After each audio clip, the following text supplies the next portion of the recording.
व्यक्ति है कांगड़ा के अंदर, उन्होंने अभी तक 7,53,06,000 रुपए की जमीनें खरीद ली, 152 कनाल।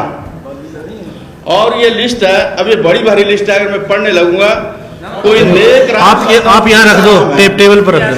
कोई नेक राम सन्नाव गीताराम है, वो इतनी जमीनें खरीद रहा है, इतनी जमीनें खरीद रहा है कि उसके पास इतना पैसा कहां से आ रहा है, इस बात का किसी को पता नहीं। गांव वाले भी परेशान हैं, तहसील में जो रजिस्ट्रियां लिखते हैं, स्टाम्प पेपर वाले लिखने वाले, वो भी परेशान है।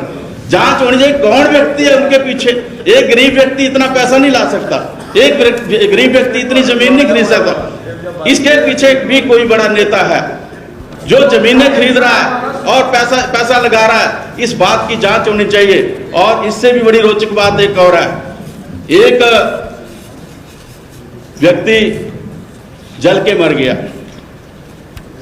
20 अप्रैल 2014 को, कंक्लूड प्लीज। धर्मशाला के अंदर मर गया और छोटा सा खोखा था, उसका टीन का सेट था, लकड़ी का नहीं था, टीन का सेट था। और वो रात को जल के मर गया, रात को आग लगी और वो जल के मर गया। ना कोई जांच हुई, ना कोई एफआईआर हुई, क्योंकि उस टीन के सेट के नजदीक एक भाजपा के नेता का घर है। इसमें शंका है कि वो व्यक्ति जमीन नहीं दे रहा था, कहीं इसलिए तो नहीं कर दिया, इसकी भी जांच कर ली जाए। आज जमीनों के ऊपर बात चली है, तो इस बात के ऊपर भी जांच कर ली जाए। ये सारी चीजें जो है, ये एफआईआर इसके ऊपर नहीं हुई और ये जमीनें खरीदता जा रहा है। एक व्यक्ति 152 कनाल जमीन खरीद ली। एक व्यक्ति है कांगड़ा के अंदर, उन्होंने अभी तक 7,53,06,000 रुपए की जमीनें खरीद ली, 152 कनाल। और ये लिस्ट है, अब ये बड़ी भारी लिस्ट है, अगर मैं पढ़ने लगूंगा कोई नेक राम, आप यहाँ रख दो, टेबल पर रख दो।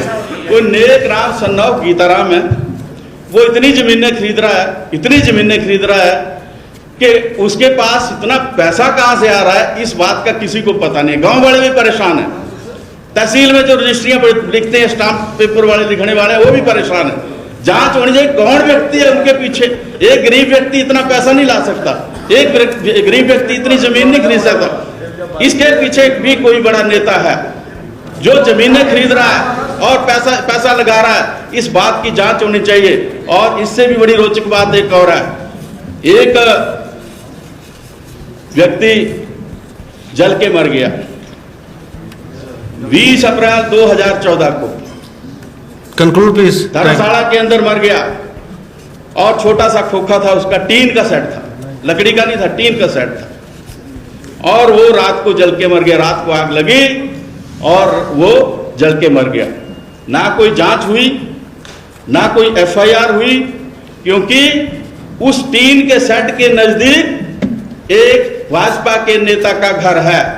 इसमें शंका है कि वो व्यक्ति जमीन नहीं दे रहा था, कहीं इसलिए तो नहीं कर दिया, इसकी भी जांच कर ली जाए। आज जमीनों के ऊपर बात चली है, तो इस बात के ऊपर भी जांच कर ली जाए।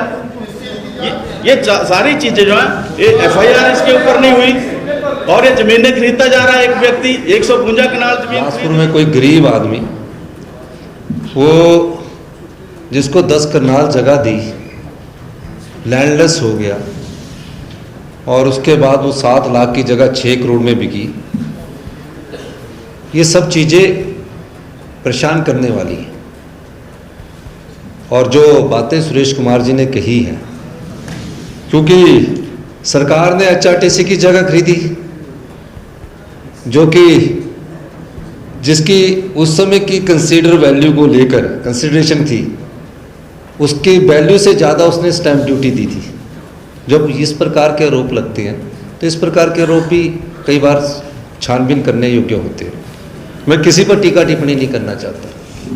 हमारी सरकार निर्दोष को तंग नहीं करेगी और जो भी भ्रष्टाचार में लिप्त दोषी होगा उसको बख्शेगी नहीं। और एक मैं बात कहना चाहता हूँ, हमारी सरकार ने पारदर्शिता का गया, मैं इन सब की चीज़ों की जानकारी प्राप्त करने के बाद ही कोई अगर कार्रवाई बनती होगी, किसी भी प्रकार की कोई कार्रवाई किसी पर बनती होगी, ये नहीं कहता कि मैं व्यक्तिगत तौर से किसी पर बोलना नहीं चाहता। जब अपने आप व्यक्तिगत तौर पर आक्षेप लगाते हैं तो अपने घर में भी झांक कर देखना चाहिए। मैं कभी भी किसी पर व्यक्तिगत आरोप नहीं लगाता, और इस दिशा में मैं ये नहीं कहूँगा कि क्या है, फैक्ट्स जब तक जानूंगा नहीं तब तक मैं कोई फैक्ट्स को जानने के बाद ही हम आगे बढ़ेंगे। अगर फैक्ट्स में कोई फैक्ट्स पाया गया तो उस पर हम चर्चा करेंगे, और माननीय जिस भी सदस्य पर लगे उससे भी बातचीत करके हम उसको देखेंगे कि क्या आगे बनता है। ये मैं आपको कहना चाहता हूँ।